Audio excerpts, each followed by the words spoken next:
Hey friends, Andy Jenkins here with the Warrior Hope Podcast, brought to you by Crosswinds Foundation for Faith and Culture. Today we are in episode number 5. I got my notes right there, episode number 5 of season number 3. We're really talking about going behind the mission and then moving beyond the mission. So with that, it's kind of twofold. We're taking you behind the scenes of what we do at Crosswinds, taking you what's going on behind the mission for veterans. Also, we're moving beyond what we do after we get out of that mission from the military. What's the next best step? Today I want to talk to you about the idea that when trauma comes, we've been talking about this concept of hard things for the previous few episodes. You can push it down, push it behind you, or you can choose to push through. So what we want to do is we want to choose to push through. And I just forget about push through. Let me set this up. I'm looking at my notes right here on my computer. A couple years ago, I was studying the book of Job in the Old Testament, Job. And here's what happens in the first couple chapters. All right. First chapter, the Sabians, they invade. I'm looking at my screen right there. They take his oxen. They kill his servants. 3 verses later, fire falls from heaven. It obliterates his herd of sheep and the servants who tend them. And then the Chaldeans scoop in. That's the Babylonians, Chaldeans. They swipe his camels and probably the guys that were keeping the camels. And then, as if all that's not enough, here's the big one. A strong wind breezes through, knocks the supports from beneath his home, causes the roof to collapse, and crushes all of his kids, burying them alive. That's just the first few chapters. Now, I don't want to go into a big theological debate about why and who and how and all of that. That's not the purpose. I'm just saying a lot of hard things happened. His friends, oddly enough, blamed him for this.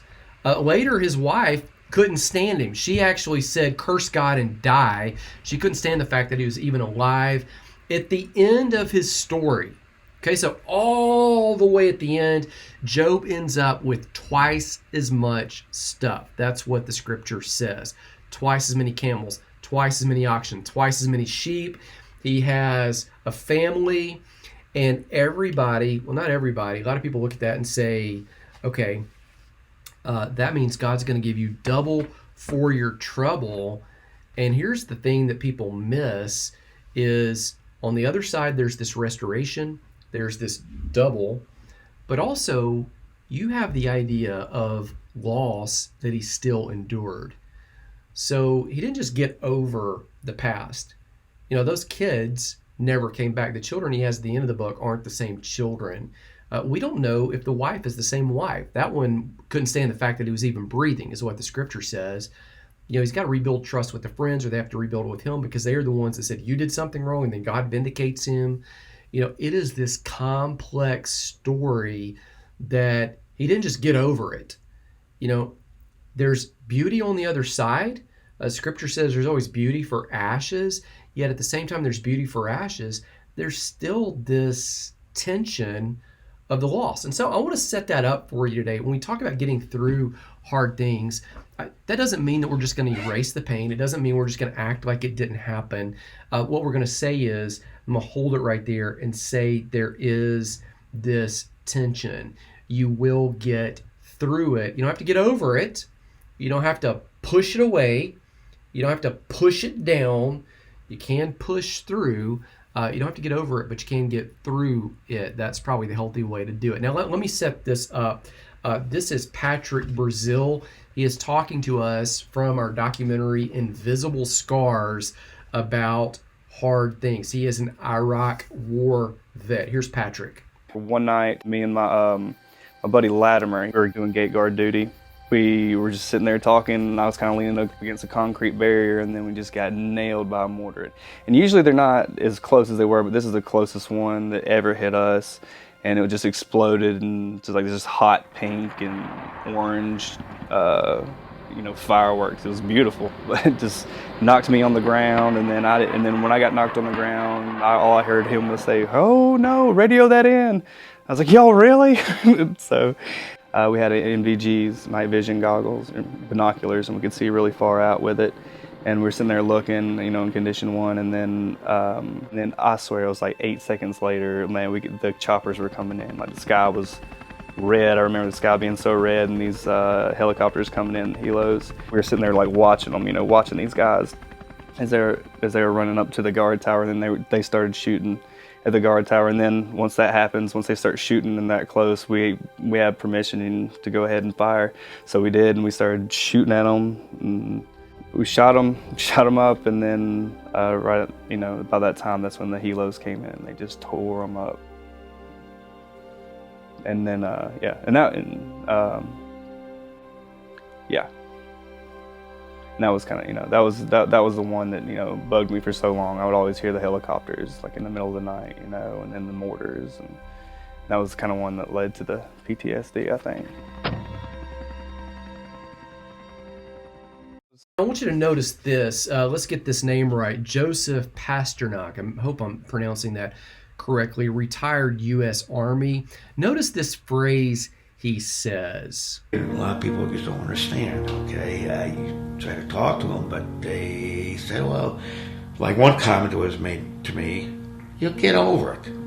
It's like, how the hell can you get over this stuff? You don't. You'll still diminish, but you just cannot get over it. Not like scrubbing my brain clean of it. Oh, what happened? I wish it was that simple. It's not. So latch back onto that. Do you diminish it? Do you drain your brain? Do you somehow squish it out of there? What do you do? I'm going to show you another gentleman here. This is Stephen Crutchfield. He's also from the Iraq War. Now, he is one of the guys that led us. This is from the movie Invisible Scars. But in that, in his story, he actually went in. He was wanting a diagnosis for PTSD. A lot of guys don't want one. Now it's become more acceptable, but he was one of the early guys that said, hey, something's wrong, I need to go in. But they couldn't diagnose him, or they wouldn't diagnose him. Now, for a while, we thought, well, they missed it. Like he's clearly has PTSD, but later on, and in fact, I'll bring him back into the conversation in a couple episodes, when we're talking about moral injury. I really think after looking at this, he probably had moral injury, but notice what he says here. At the VA one day, I was down there in the dentist office, and there happened to be an older man in there that was in Vietnam. And I had been struggling, and he went to talking about some stuff he had experienced in Vietnam one day. And as he was telling about it, he started crying. I started crying with him. And he said, it's just like it was yesterday. And y'all, I don't know, when I left out of there, I was like, okay, Lord, I'm all right. It's okay to cry about this stuff. The stuff happened. It's okay. In a couple episodes, we'll talk about PTSD and moral injury and what's the difference between those two. I want you to notice what he said, though. It's okay to cry. It's normal to be affected by this. In fact, it's more normal to be affected than not to be affected. And when something happens, as Patrick Brazil says here, back to him, you need to seek help. A lot of vets, a lot of times, don't seek out help because they don't realize it, and they find other ways of dealing with it. When we're in the military and we're doing our job and trying to protect our country, we can't, oh, we got a boo-boo, put some dirt in it, move on. Take care of it and continue your job and be tough, that stay tough mentality, and don't let little things bother you, because we have a job to do. And then when you come back and that's no longer your job anymore, a lot of times vets still have that same mentality. Now, the truth is, you can't stop in the middle of a war. So the bullets are flying, or you're in a high intensity combat exercise, something occurs, you got to deal with something, you can't stop then. But at some point, you've got to pause and deal with the pain. Dr. Theodore George, now he's a professional that studies the science of the brain. We've referenced him multiple times. In fact, you'll hear from him in the recent documentary, Trauma Comes Home, as well. We reference him in multiple study guides, including this one right here, Warrior Hope, that manual. That was the first basic training for living on mission that we put out with the Warriors on Mission movement. Notice what he says here about the energy. You're going to expend the energy in one direction. You might as well expend it on healing because it's more efficient and it helps you. Notice this. And There really is help, and that's the thing that you need to see that's there. I think, first of all, to confront what you're dealing with. So many people I see are running from things that have happened in their life. And it takes a lot of energy. It takes a lot of energy to run all the time, to escape the thoughts that are in your head.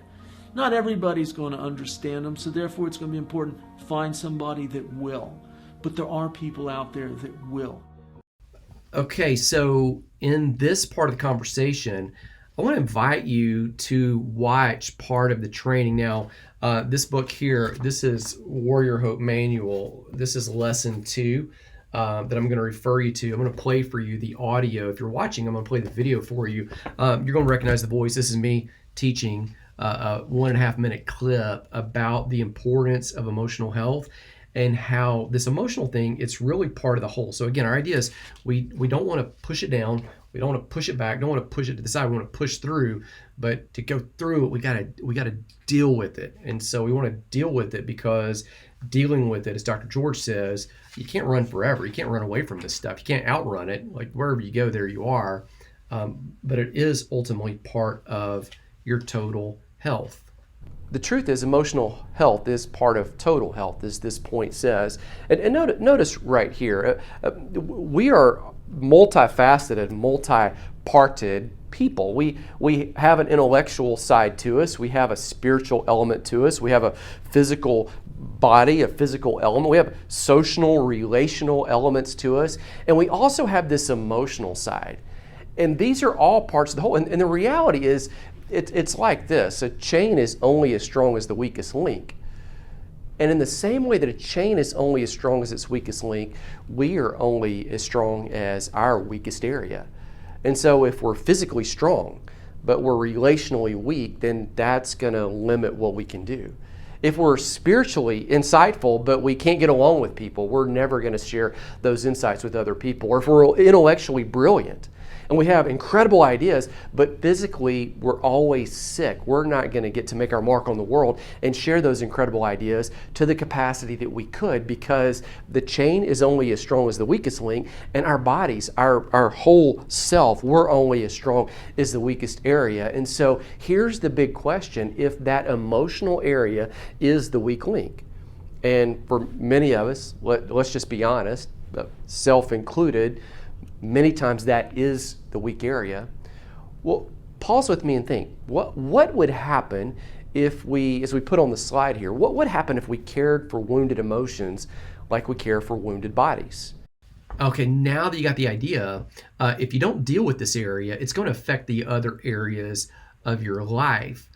Patrick Brazil, back to him, notice he tells in his story part of what occurred to his brother. Now, they were serving at the same time, but his brother chose not to deal with it in a healthy way. And so one of the ideas here is if you don't deal with it, like somehow it will be dealt with. You can either deal with the pain or the pain will handle you. That's not a doom and gloom. It doesn't always end bad in the worst way possible. But notice what he says here. I had an older brother. He had the same job as me, but he was over there when everything kicked off in 9/11. And he was way more messed up than I was, but he chose to cope with it in different ways.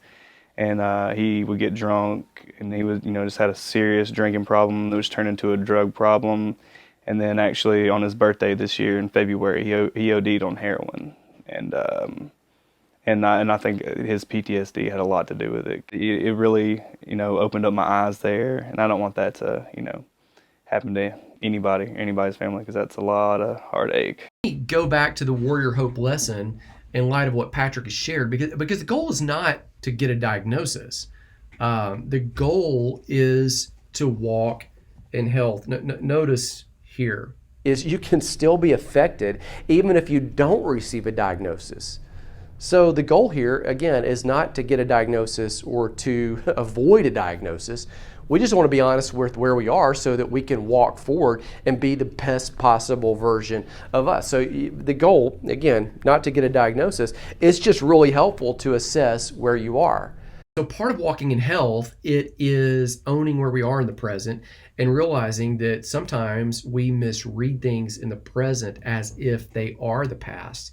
And when we get to where we're not doing that, ideally when we're fully alert, fully present, we're able to realize that in the moment we're safe, in the moment we're not where we once were, and we can respond in a healthy way. Even if we want to initially react, we can kind of step back. Notice how Patrick saw that he needed to go in for some help based on something that occurred.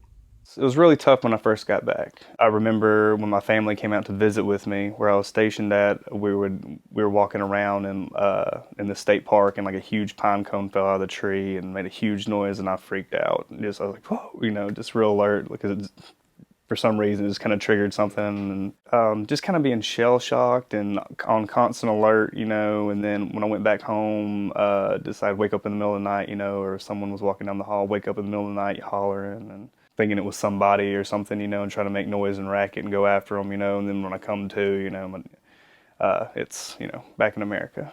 And instead of coping with it with alcohol or drugs or whatever, it's much better to talk to someone like me or another vet, or absolutely the doctors at the VA, because they're veterans and they're doctors, so they've dealt with PTSD, not to mention they know how to treat it.